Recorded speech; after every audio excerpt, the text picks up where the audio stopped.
Welcome, ladies and gentlemen. Today we're going to be starting with our electricity notes. The electricity note should be the first set of notes you take for our electricity and magnetism unit. First thing we're going to talk about is what electric charges are. So first blank, electric charges. These come from protons, which are positive. We know that from our last unit, or from our units earlier in the year. And electrons, which are negative. So these come from the parts of the atom, protons and electrons.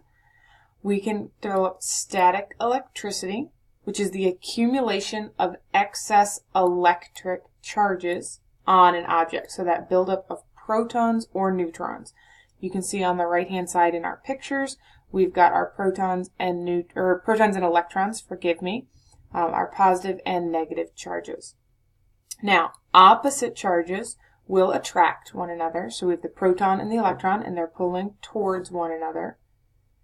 And I have like charges. They're going to repel. So that's like the proton and the proton. They're pushing against each other. They don't want to be in the same space. So that's our first breakdown on electric charges. We have conductors and insulators. A conductor is a material in which electrons can move easily. Some examples of good conductors are going to be metals, such as, metals, such as copper, aluminum, gold, or silver. Most metals make good conductors, however, not all do. Next, we're going to be looking at an insulator. An insulator is a material in which the electrons are not able to move easily. Examples of good insulators are glass, air, plastic, rubber, and wood. So, the electrons or the electric current is that flow of the negative electron charges. Like we talked about earlier, our electric charges can come from the positive and negative charges together. Conductors and insulators allow electrons to move easily or to not move, depending on which one we're looking at. Bottom of the page, we're going to be looking at motors and generators.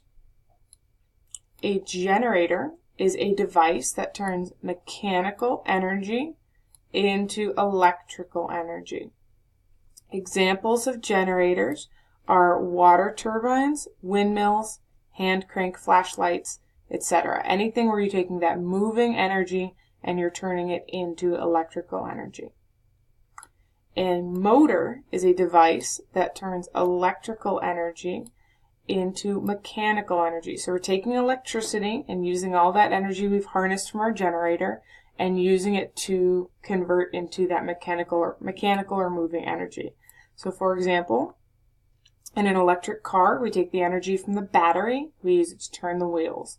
In a blender, we take the energy from the wall socket and we use it to turn the blades inside. Same thing for the garbage disposal. For your washer and dryer, you take the electricity from the walls and you use it to actually turn the interior of the machine.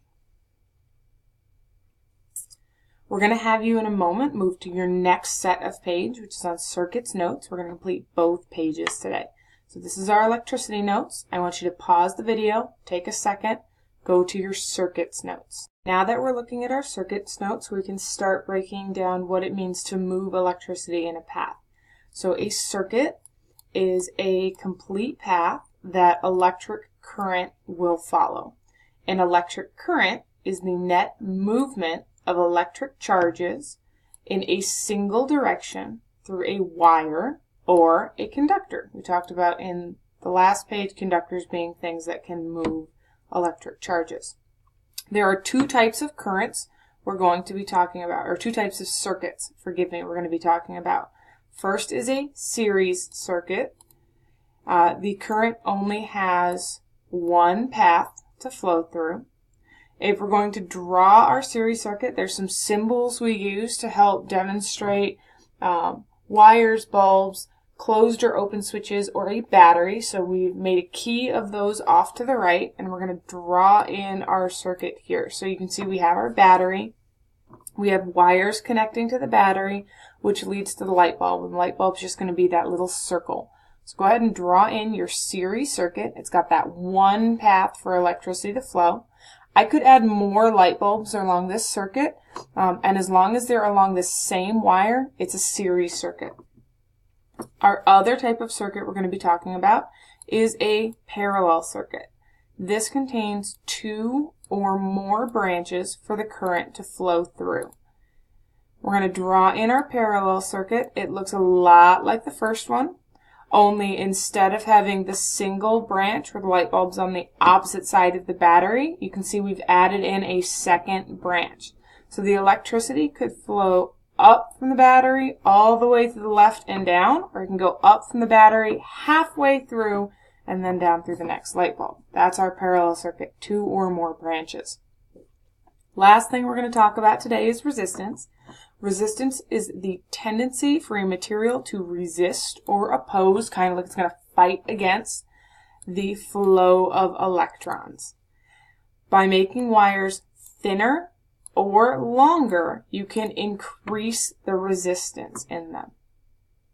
Thank you very much for watching.